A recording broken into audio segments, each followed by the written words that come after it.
When people imagine AI going wrong, they picture a machine breaking down, a bug, an error, a system out of control. I want to talk about the opposite. What happens when AI does exactly what we asked? In 2016, Facebook set its algorithms one goal: maximize engagement. The system reached its target, and in doing so, it appears to have made a significant contribution to the genocide of the Rohingya people in Myanmar. That is not a story about a machine that failed. That is a story about a machine that succeeded. That distinction is what Yuval Noah Harari, in his 2024 book Nexus, calls the defining question of the AI era. I'm Alexandre Fitt, and I want to show you why I think he's right and where I think he's wrong. But first, we have to challenge something almost everyone believes. The idea goes like this: collect enough information, process it well enough, and truth emerges. Truth brings understanding, understanding, wisdom. Harari calls this the naive view of information. And sometimes it works, science works, medicine works. But notice why. Not because scientists are wiser, because scientific institutions reward people for finding their own errors. Peer review is an engine for self-correction. Keep that in mind.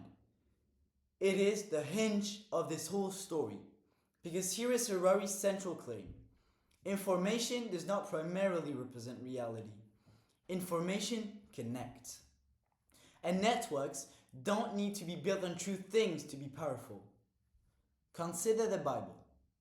Its account of human origins contradicts everything genetics and archaeology have taught us. And yet, it connected billions of human beings into networks capable of building legal systems and sustaining civilizations for millennia. It didn't succeed because it was accurate. It succeeded because it connected. And this is not a new problem. It has a history. In 1487, a Dominican monk named Henry Kramer published the Malleus Maleficarum, the Hammer of Witches.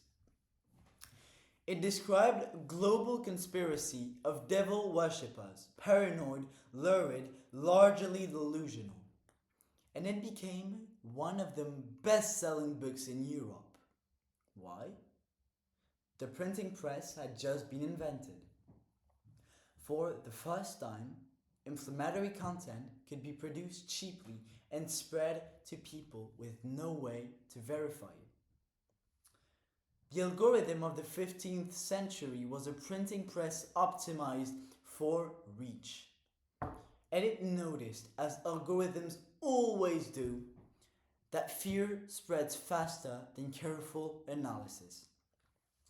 Across 2 centuries, tens of thousands of people were tortured and executed as witches.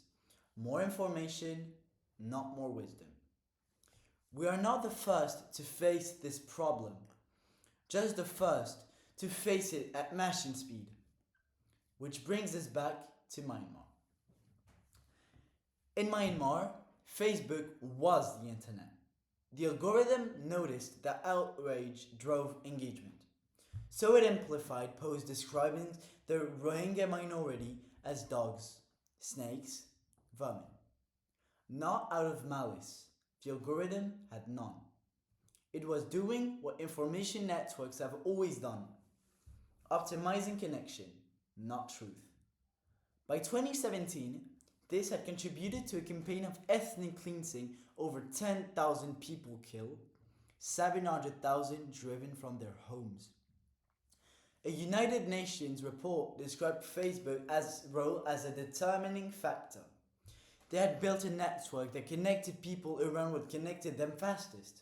And what connected them fastest was not truth. And this is where Harari says our moment becomes genuinely different, not just faster. The printing press spread the malleus maleficarum, it never wrote it. Facebook's algorithm amplified hatred, it never invented it. Every information network in history had one thing in common. All of its members were human. That is no longer true. AI, Harari argues, is the first technology that is not a tool but an agent, able to make a decision and to generate ideas on its own. Networks never needed truth to be powerful. Now they no longer need us. On Christmas Day 2021, a 19-year-old scaled the walls of Windsor Castle carrying a loaded crossbow. He had come to kill the Queen. In the weeks before, he had exchanged thousands of messages with Sarai, an AI companion he had created on the app Replica. When he told her he believed his purpose was to assassinate the Queen, she replied, "That's very wise." No engineer wrote that sentence. No human approved it. She was built to bond, to please, to agree, and she did exactly that. She didn't spread someone else's fiction. She produced her own words of encouragement. You might think the solution is obvious. Just program in the right values. But look what happens when you try. Facebook removed a Pulitzer Prize winning photograph of the Vietnam War for nudity. WeChat automatically suppresses any mention of the Tiananmen Squares. Two networks, two answers, neither neutral. Because here is Harari's hardest point. There is no neutral network. The question is never whether a network embeds values. It always does. The question is whose, chosen when, by whom, and with what capacity to correct itself when it gets things wrong. This is where Harari makes the move I find genuinely original. He redefines democracy and dictatorship, not as ideologies, but as information architectures. A democracy is a decentralized network with strong self-correction mechanisms. Independent courts, a free press, universities that can challenge what power says is true. A dictatorship is a centralized network without them. The center is treated as infallible. Errors accumulate uncorrected. By that definition, an AI system that no one can audit, that cannot be challenged by the people subject to it, is structurally dictatorial. Not because anyone intended it, because it had no mechanism for self-correction. And notice what authoritarian movements attack first, historically and today. Courts, journalists, universities, the nodes through which errors get caught and powers get checked. We're building algorithmic networks without self-correction, while dismantling the human institutions that might provide it. That is the crisis Harari is describing. In the United States, a system called Compass assess defendants' likelihood to reoffend, and judges use the scores in sentencing. An investigation by ProPublica found it was almost twice as likely to falsely flag black defendants as high risk. The company refused to disclose how it worked. Defendants couldn't challenge a score they couldn't see, built from decades of data no one had corrected. Not a broken network. A network working exactly as built, connecting the present to an uncorrected past. But here is where I part company with Harari, slightly. How do we know Compass was biased? Because ProPublica measured it.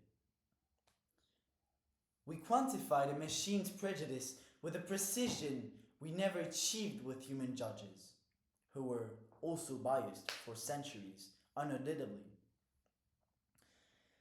The self-correction Harari fears we are losing has never been more possible. An algorithm can be audited as no human mind ever could. What worries me is different, that the audit remains optional. I began with the machine we fear, the ones that break down. But Myanmar, Sarai, Compass, none of them broke. Harari's deepest insight is that our fear of broken machine is precisely what blinds us to the ones that work. We named our species Homo sapiens, the wise one. Whether we deserve that name no longer depends on how much information we accumulate, but it depends on whether the networks we built can correct themselves. The system we've built are a mirror. They don't have values that reflect ours. The connections we optimized for, the corrections we left optional. Every one of those networks was working perfectly. That was the problem. And the choice to build correction in or to leave it out, that choice was ours. It still is.